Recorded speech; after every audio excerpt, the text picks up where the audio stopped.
Y ya sin más dilación vamos a dar la bienvenida al doctor Manuel Toledo.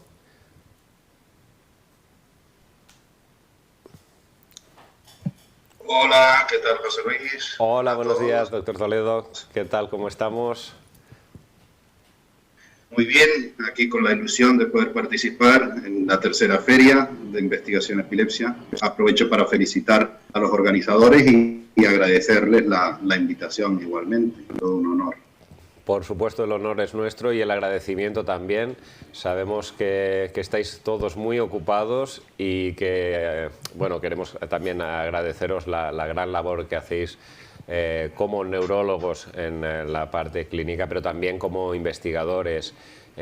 Hacéis posible que los nuevos tratamientos lleguen antes de tiempo, incluso, imagino que nos lo explicarás también, esa posibilidad, ¿no?, de las personas que entran en ensayos clínicos de acceder a tratamientos innovadores, por un lado. Y en la ponencia de hoy nos vas a hablar sobre un nuevo medicamento. Nos explicarás también en el momento en el que se encuentra este medicamento, si ya está para comercializarse, si ya hay gente que puede acceder a él y qué tipo de personas pueden acceder. Y este tratamiento es fenfluramina, no sé si lo digo bien porque los nombres de medicamentos tienen nombres curiosos, ¿verdad? Sí, señor. Difíciles normalmente. Sí, sí, sí. Ni siquiera para los médicos son fáciles, ¿eh? O sea que normal que no se digan correctos, pero hablaremos de todo ello. Pues mi agradecimiento. Si quieres presentarte tú mismo. Manuel Toledo trabaja en el Hospital Vall d'Hebron, investiga en el Hospital Vall d'Hebron y bueno, es una unidad de epilepsia importante a nivel nacional, desde luego a nivel local, por supuestísimo, es uno de los hospitales grandes de Barcelona. Pero por favor, preséntate tú mismo. Sí, bueno, nosotros fundamentalmente he desarrollado mi carrera como epileptólogo dentro del Hospital Vall d'Hebron, donde evidentemente uno solo no va a ningún lado, sino somos un grupo muy amplio de personas, ¿no?, que sobre todo comprende y se focaliza en la atención de los pacientes pues desde que nacen hasta que son ancianos. Por lo tanto, yo creo que es uno de los aspectos más importantes que hemos logrado desarrollar aquí, es que los pacientes con epilepsia y sus familiares, entendiendo las dificultades que podamos tener, pero hemos intentado hacer que puedan tener una asistencia de calidad, sobre todo a cualquier edad, ¿no? Y con ello hemos intentado implementar pues también ya no solo pues instrumentos para el diagnóstico, que es lo que hacemos mucho los médicos, sino también traer los tratamientos más novedosos que están en el mercado y, como tú decías, también intentarnos en muchas ocasiones adelantarnos, ¿no? Adelantarnos y ofrecer a los pacientes posibles soluciones sin tener que esperar a la comercialización, que más o menos podría resumir en qué consiste desde que se descubre que un fármaco se descubre y se sabe que puede funcionar hasta que se logra comercializar e ir a una farmacia y comprarlo, ¿no? Quizá ahora no lo entendemos mucho con la rapidez que se desarrollan las vacunas del COVID, ¿no? Pero un poco intentaremos explicar para que se entienda que todo se basa en que además que un fármaco sea eficaz, pues sea seguro. Claro, por eso los plazos normalmente suelen ser largos. Lo que pasa es que creo que la emergencia ha hecho que esos plazos se acorten. Lo que entiendo es que intentando cumplir con los niveles de seguridad en el caso de las vacunas, ¿no? Exacto. Pues cuéntanos en qué consiste el fenfluramina y qué beneficios podemos esperar. Vale, compartiré una presentación que he hecho para este evento y entonces, si te parece, entramos en debate también después de la presentación. ¿De acuerdo? Perfecto, muy bien.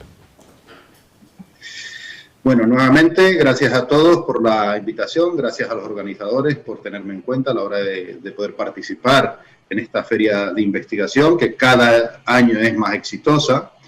Y yo les hablaré de la fenfluramina. Y fenfluramina, y pongo síndrome de Dravet porque a día de hoy es donde único ha podido la fenfluramina demostrar ser eficaz como fármaco antiepiléptico. Eso no quiere decir... Perdón, ¿hay algún micrófono abierto? ¿Se podría cerrar? Nada, es que se oye ruido. Bueno, entonces la fenfluramina, como digo, solo está aprobada en una enfermedad que se llama síndrome de Dravet. Eso no quiere decir que en el futuro se vayan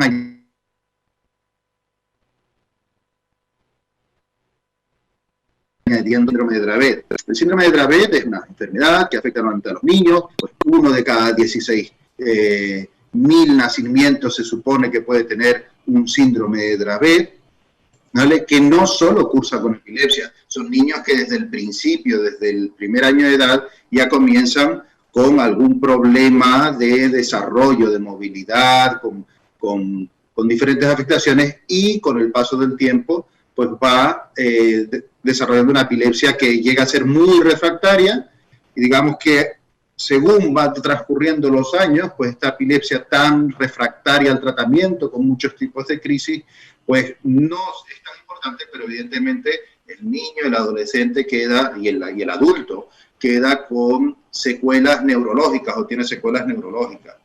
Respecto al tratamiento, la verdad que utilizamos los epileptólogos, los neurólogos, los neuropediatras, utilizamos diferentes tratamientos, pero hay muy pocos tratamientos. Quizá uno de los problemas que tiene el ser una enfermedad de las denominadas raras o poco frecuentes, vamos a llamarlas, quizás sea menos en castellano, sea más adecuado que raro, ¿no? Entonces, hay pocos fármacos que digamos que tengan la indicación exclusiva, algunos de ellos se hablarán aquí, o fenfluramina tiene una indicación exclusiva para el síndrome de Dravet. Las buenas noticias es que esto lleva desarrollándose este síndrome lleva existiendo desde que el hombre es hombre. Las buenas noticias son que actualmente se sabe que un 80% aproximadamente de los casos de síndrome de Dravet están asociados a una mutación, a una alteración genética. ¿Cuál es la importancia de esto a día de hoy? Pues que ya sabemos tratamientos que pueden ir un poco mejor o un poco peor según tenga esta alteración genética, el síndrome, y evidentemente en cómo evoluciona la ciencia, pues habrá tratamientos específicos para estas mutaciones o este síndrome que actualmente tiene un tratamiento, digamos, que son para los síntomas y no para el problema en sí. Como digo, son más allá de las crisis epilépticas, son niños que tienen dificultades en el aprendizaje, en la movilidad, y que más allá de los medicamentos antiepilépticos siempre hay que tener cuidados con soportes de rehabilitación, neuropsicológicos y de aprendizaje. Aquí tenemos un poco cuáles son los problemas. Es una cosa que se llama canal de sodio. Las células del cerebro, las neuronas, pues emiten corrientes eléctricas dejando pasar o salir sustancias o iones que hacen que sea el medio más eléctrico, más irritable o menos irritable. Y en este caso, esta alteración en el canal del sodio, que es parte de la célula del cerebro, pues hace que estos niños tengan mayor facilidad para convulsionar. Y la evolución natural es eso, como ya había nombrado previamente, son niños que empiezan con las primeras dificultades en el primer año de vida. Ya lo que empiezan a detectar el pediatra que lleva al niño, empieza a detectar algunos problemas de desarrollo del niño. Muchas veces las mamás pues, también tienen alguna queja, y entonces ese pediatra que detecta algo normalmente remite a servicios de neuropediatría o algún especialista con conocimientos en neurología pediátrica, y el diagnóstico llega en torno al año, 2 años de edad, totalmente facilitado por la determinación genética hasta en un 80% de los casos. Hay un 20% aproximadamente que no se logran controlar.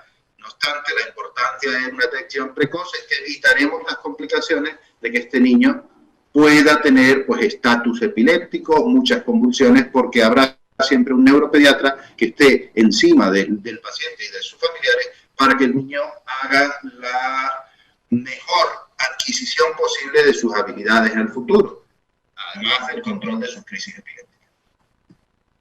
Como dije, no hay que hacer grandes cosas y parece una cosa que sea difícil cuando hablamos de genética, de electroencefalograma, pero realmente lo más importante es que el pediatra, el neuropediatra, haga una buena historial clínico y tenga la sospecha de la enfermedad. La evaluación clínica fundamental, junto con el electroencefalograma y los test genéticos, nos podrán dar el diagnóstico del síndrome de Dravet con cierta rapidez, que esto es una gran ventaja al poder acertar en dónde está el problema de la enfermedad. Compartía también otro síndrome que es muy frecuente y donde la fenfluramina a día de hoy se está intentando desarrollar. Lo que pasa que, como ya hablábamos en la introducción, no es tan fácil decir que un fármaco funciona en una cosa y sacarlo al mercado. El síndrome de Lennox-Gastaut es un síndrome que quien lo sufre lo puede ver, es un síndrome mucho más heterogéneo, afecta a niños de diferente edad, a veces son niños que han tenido pues lo que se llama síndrome de West o espasmos, cuando son niños espasmos epilépticos. No quiere decir que un niño que haya tenido una crisis epiléptica a primera edad tenga un síndrome de Lennox-Gastaut, pero igualmente son niños que avanzan a adolescentes y adultos y que de igual forma tienen alteraciones más allá de las crisis. En este caso, las crisis epilépticas son un problema que van mucho más allá de la infancia y son pacientes que tienen muchas crisis muy refractarias al tratamiento durante toda su vida. Además, pues, tienen problemas en el aprendizaje, a la hora de caminar, tienen que ir con protecciones. Y el diagnóstico de este síndrome es, aún si cabe, aún más basado en la historia clínica, es decir, en la conversación con el médico y un electroencefalograma, porque en este caso no hay pruebas tan específicas como un test genético. Hay síndrome de Lennox-Gastaut que sí tienen alteraciones genéticas, pero son mucho menos frecuentes que en el síndrome de Dravet y no tan específicas. Y lo que caracteriza en este caso mucho es el electroencefalograma, ¿no? El tipo de crisis y el electroencefalograma.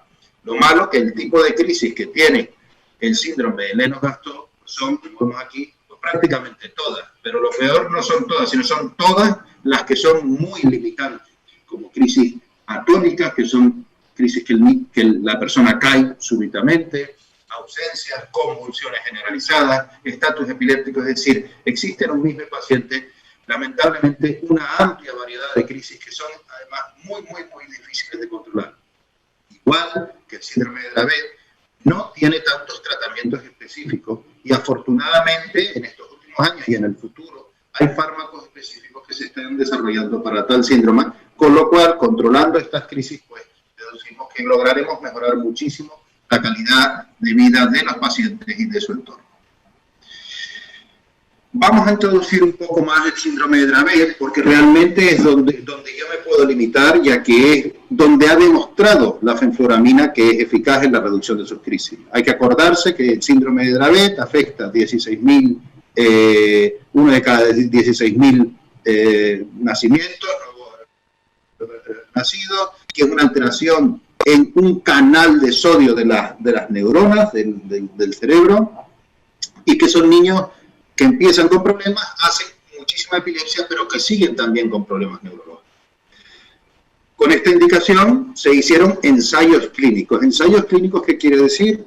Que no es que probemos a ver qué sucede en un paciente, si es malo o es bueno. Antes de desarrollar un fármaco en humanos, se hacen fases de experimentación animal, fases de experimentación molecular, donde actualmente, por un acuerdo que se llama Criterios de Helsinki, lo fundamental en humanos es que no se dañe el paciente. Nosotros hemos desarrollado muchos fármacos que serían potencialmente buenos y simplemente con la duda que exista si se puede hacer algún deterioro al paciente, se elimina. Si estábamos hablando antes de las vacunas del COVID, pues los resultados que muestran son realmente alentadores, porque lo primero que intenta demostrar una vacuna del COVID es que no sea tóxica para el humano, y después veremos la eficacia. O sea, que lo peor que nos podrá pasar, según nos anuncian las compañías farmacéuticas en cualquier fármaco, es que eso no funcione más que sea tóxico, porque la principal preocupación de cualquier desarrollo es la toxicidad, de tal manera que cuando salen los fármacos al mercado se conocen perfectamente cuáles son sus potenciales efectos tóxicos. En este caso, la fenfluramina es un fármaco muy conocido desde hace muchos años. Su historia, como la gran mayoría de fármacos que existen en el mercado, era que era un fármaco que no estaba indicado para la epilepsia. Era un fármaco que estaba indicado para la obesidad. Era un fármaco para disminuir peso. ¿Qué sucedió? Que hubo una serie de acontecimientos acontecimientos adversos que no permitieron que este fármaco saliese como tratamiento para la obesidad, porque tenía ciertos riesgos. El fármaco se siguió trabajando y se demostró que era un muy buen antiepiléptico. Y con el desarrollo como fármaco antiepiléptico se ha conseguido ver que los beneficios de seguridad, de eficacia del fármaco respecto a la seguridad son muy superiores. Por lo tanto, se aprueba por agencias del medicamento que hacen que se pueda tener indicación, como todo fármaco, con las precauciones debidas respecto a los efectos adversos. Aquí tenemos el primer ensayo clínico que fue publicado, que habla del éxito de la fenfluramina como terapia añadida en los pacientes con síndrome de Dravet. Cuando oyen hablar de la fenfluramina, es un derivado de las anfetaminas. Uno puede echarse para atrás, sobre todo cuando oye hablar de nuevos fármacos, oye del cannabis derivado de la marihuana, de la fenfluramina derivado de las anfetaminas. Pues estos fármacos tienen efectos que pueden ser beneficiosos, ¿no? Y el ejemplo lo podemos seguir con fármacos para cualquier otra indicación. El problema fue que como se inició como fármaco antiobesidad, se utilizó unas dosis que no eran adecuadas y empezaron a notar en el año 97, que fue cuando se paró su desarrollo, que algunos pacientes desarrollaban problemas en las válvulas cardíacas, de funcionamiento del corazón, en la estructura del corazón, y hipertensión en las arterias, aumento de presión en las arterias del pulmón. Por lo tanto, en este caso se pone una balanza y se dice no se desarrolla el fármaco porque no vale la pena tener estos efectos adversos para hacer un tratamiento para disminuir el peso. Sin embargo, se depura, se ajustan las dosis y se desarrolla en niños con epilepsia. Entonces ya en Bélgica se hace un grupo de 12 pacientes que por su excelente respuesta al tratamiento y sin ninguna otra alternativa al tratamiento, se hace un decreto real por el cual se mantiene el tratamiento en estos 12 pacientes a pesar de sus potenciales consecuencias. Y la lectura es que ha ido muy bien desde entonces. Entonces, se sacan las precauciones después de tantos años, pues ya llevamos más de 20 años de que pacientes han sido expuestos a fenfluramina, y lo que se hacen son las recomendaciones adecuadas a los potenciales efectos secundarios.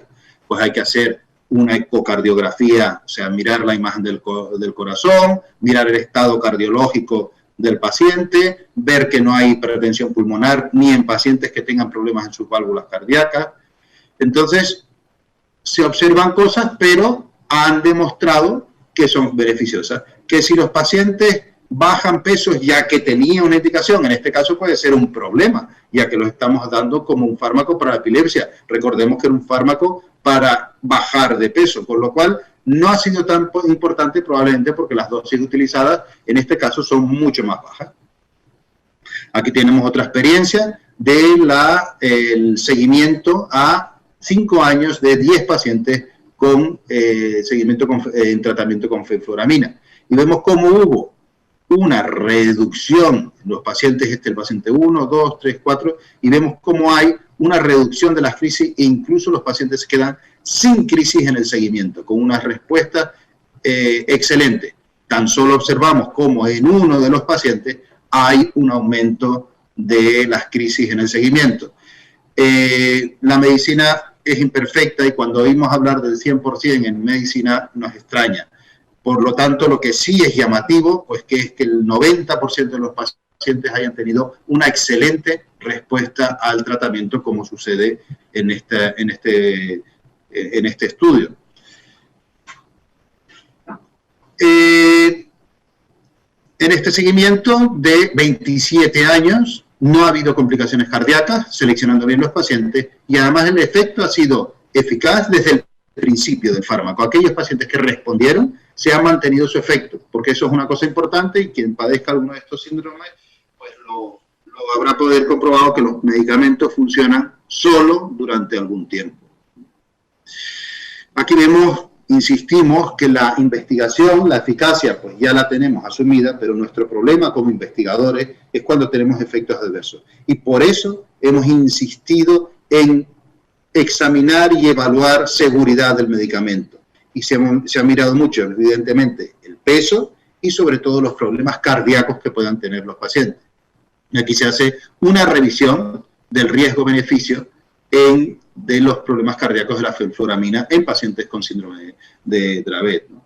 Aquí vemos pues 3.268 pacientes contra 2.000 controles, y entonces vemos como las posibles alteraciones que existen en la funcionamiento del corazón no son significativamente importantes en aquellos pacientes que tomaron fenfluramina respecto a que no los tomaron.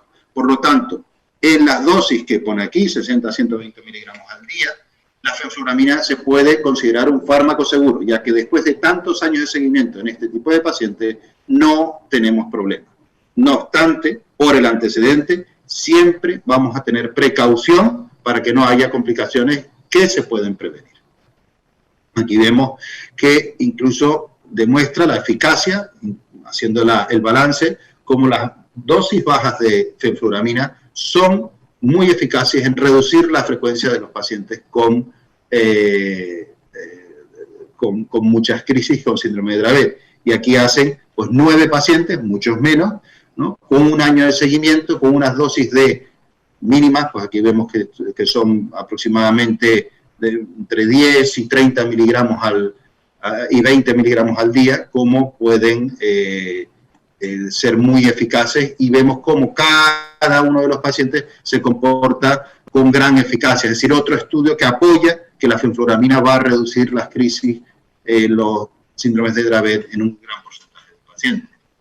Las conclusiones respecto a la fenfluramina es que parece que es un fármaco que es muy efectivo, sobre todo cuando estamos hablando de pacientes que ya eran refractarios y tomaban otros medicamentos que no funcionaban. A día de hoy se ha probado y ha demostrado ser efectivo en niños a partir o mayores de 2 años de edad.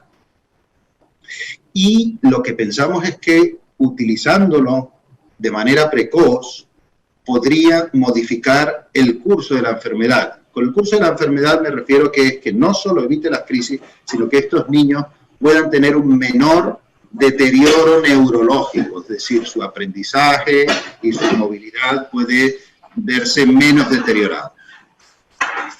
Antes de acabar quería decir pues lo que había introducido, que esto no es una cuestión mía, sino una cuestión de equipo, de equipo no solo científico, donde vemos aquí, a día de hoy seguimos sumando, esta foto ya es vieja y se consigue en Google, pero vamos añadiendo, nos vamos renovando, vamos incluyendo gente dentro del equipo, vamos tecnificando y añadiendo aspectos técnicos, aspectos de tratamiento que hacen que nuestro centro sea un centro fiable a la hora de diagnosticar y tratar pacientes con epilepsia, intentando tener los mejores profesionales e intentando adecuar la tecnología, pero no es posible desarrollar ciencia, desarrollar nada para los pacientes sin los pacientes. Entonces yo creo que aquí pongo algunos ejemplos de diferentes colaboraciones que hemos hecho a lo largo de los años con las diferentes asociaciones de pacientes, para los pacientes,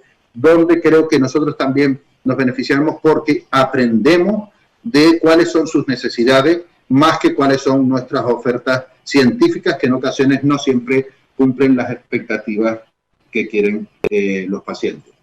Por lo tanto, yo termino ya mi presentación y si quieren procedemos pues a un turno de preguntas o a cualquier debate. Gracias.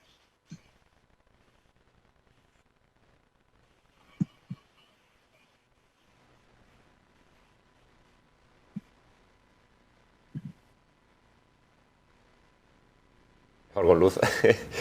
Sobre la fenfluramina, bueno, a mí se me plantean enseguida una serie de preguntas.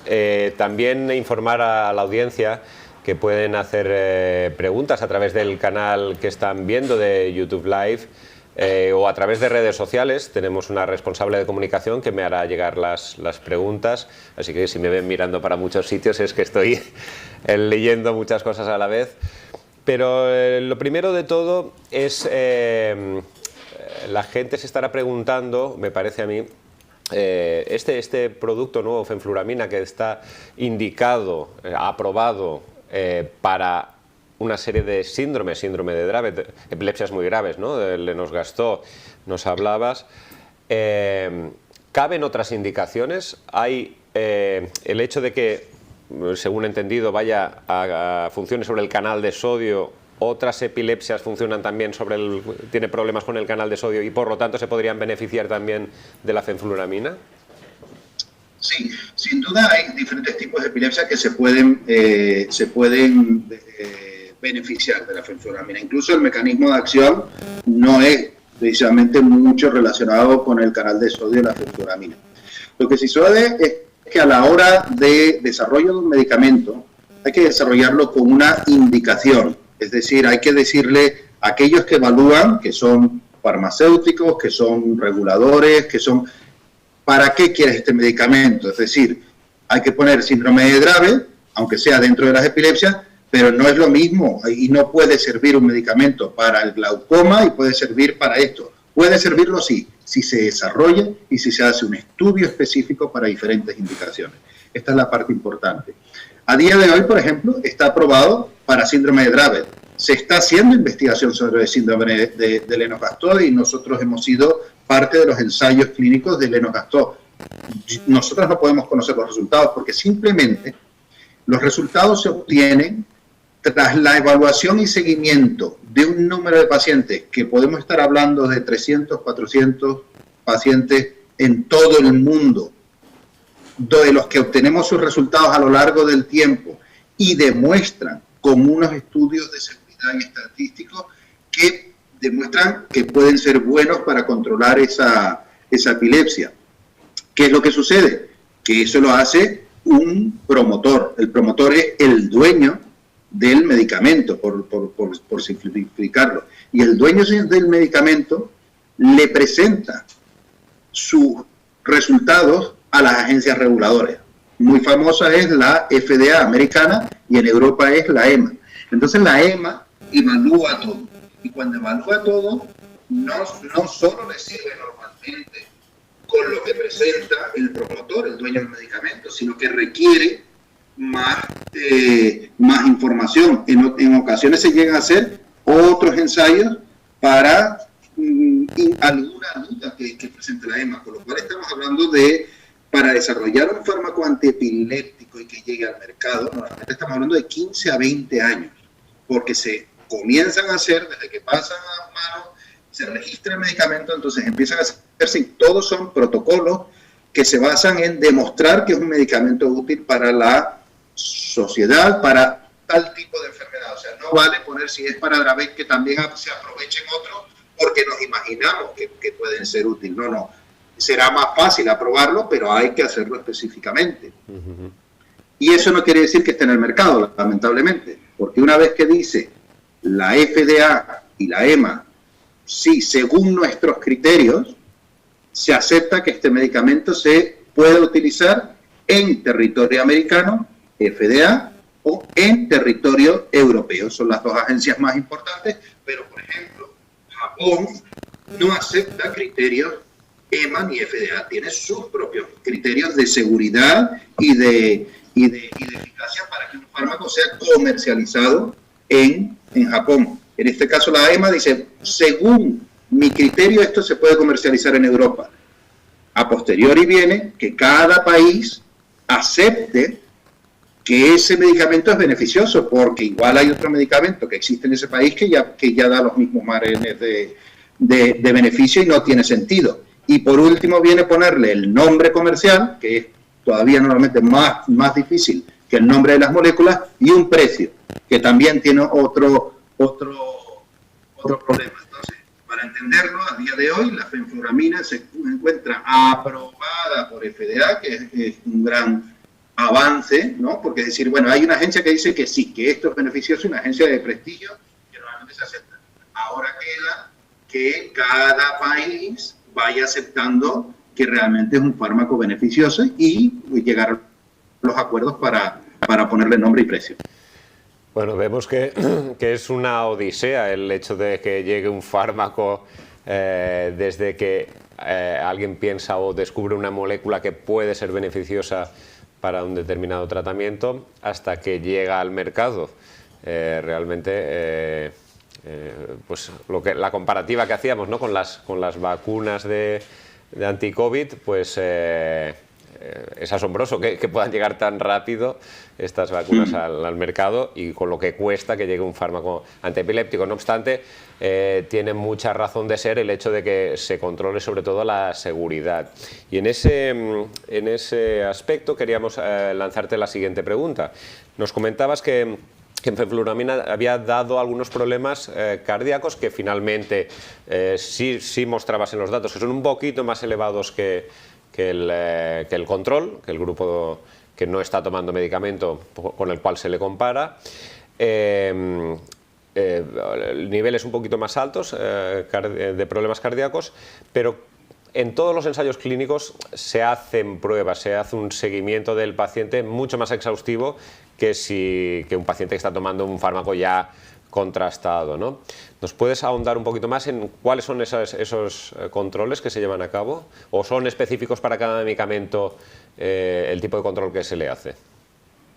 Sí, en general es eso, cada medicamento sale con unas indicaciones. Hoy se hablarán de varios medicamentos que salen que necesitan tener unos controles especiales según se hayan podido ver efectos secundarios en su desarrollo, ¿no? Pues unos tienen más riesgo con el hígado, otros tienen más riesgo con el corazón, otros tienen más riesgo, no sé, con los ojos, ¿no? Hay incluso fármacos que se han retirado del mercado por producir efectos secundarios que no son tolerables. En este caso, por ejemplo, que no está abierto el canal para no valió la pena, hacer un tratamiento para adelgazar que pueda producir problemas cardíacos. O sea, no valía la pena, por eso se paró como fármaco para adelgazar. Ahora, como fármaco para una epilepsia grave a dosis bajas que ha demostrado seguridad, sí vale la pena, porque evidentemente hay que poner siempre el balance de riesgo-beneficio. Si esto lo estuviésemos utilizando como protector solar, en la vida aceptaríamos fenfluramina como protector solar, por decirlo así. Siempre hay que poner el balance de qué es lo que estamos tratando y cuál es el riesgo para el paciente. Para adelgazar no vale la pena estar asumiendo un riesgo con este fármaco teniendo otras alternativas.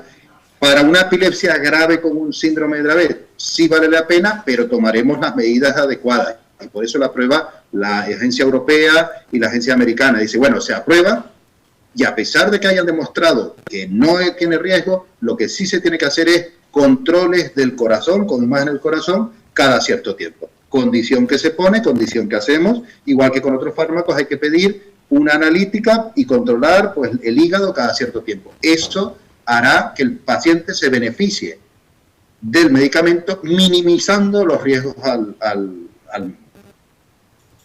Entendido. Otra de las preguntas que me vienen a la mente es que los fármacos que están saliendo últimamente o van muy orientados a síndrome de Dravet, o es la sensación que tenemos, ¿no?, de que el síndrome de Dravet está recibiendo mucha atención por parte de los investigadores. No sé si es real esa percepción que tengo, por un lado, y ¿sabes si hay algunos otros medicamentos que estén estudiándose que no sean solamente para síndrome de Dravet? ¿Nos podrías aclarar un poco este punto? Sí. Sí, es cierto que concretamente con los cannabinoides y la fenfluramina, pues son dos fármacos que han salido para síndrome de Dravet y que buscan también síndrome de Lennox-Gastaut. Son fármacos que evidentemente son potentes, que pueden funcionar y entonces los desarrolladores ven que su potencial nicho de acción se limita a estos a estos grupos de pacientes que digamos es minoritario respecto si hablamos epilepsia en general. Los otros fármacos que han salido para la epilepsia son eso para la epilepsia y son para la epilepsia a cualquier edad, muchas veces cualquier tipo de epilepsia y en general surgen para la epilepsia más frecuente que existe, que es la epilepsia focal, ¿no? Una epilepsia que inicia de una parte del cerebro. Pero los fármacos, salvo estos fármacos que se llaman blockbusters, que son blockbusters, vamos a cubrir toda la epilepsia, cada vez hay una tendencia a seleccionar subgrupos de epilepsia, es decir, el que tiene un traumatismo, el que tiene un síndrome de Dravet, el que tiene pues, por un secundario, el que tiene por diferentes causas de epilepsia se va a beneficiar de un fármaco diferente. Ha sido un poco coincidencia lo de síndrome de Dravet, un poco por el historial incluso de los cannabinoides, pues fue un hallazgo fortuito que se convirtió en una regla, ¿no? Lo del el uso de cannabinoides en síndrome de Dravet a raíz de un caso clínico que se desarrolla y después tiene éxito. No es lo habitual, o sea, no es que siempre el desarrollo de ensayos clínicos tiene un trabajo que tiene una lógica y después se aplica. En este caso fue un poco casual y después se hizo esa lógica para aplicarlo, ¿no? Pero que cada vez se seleccionan más grupos de epilepsia para poder tratarlo. No obstante, fármacos antiepilépticos en desarrollo hay muchos. Que yo sea consciente, ahora mismo hay como 4 o 5 fármacos que actúan de diferentes maneras para intentar mejorar el resultado de los fármacos actuales. ¿Cuántos llegarán al mercado? No lo sabemos. ¿Nos podrías avanzar en qué fase están más o menos esos fármacos?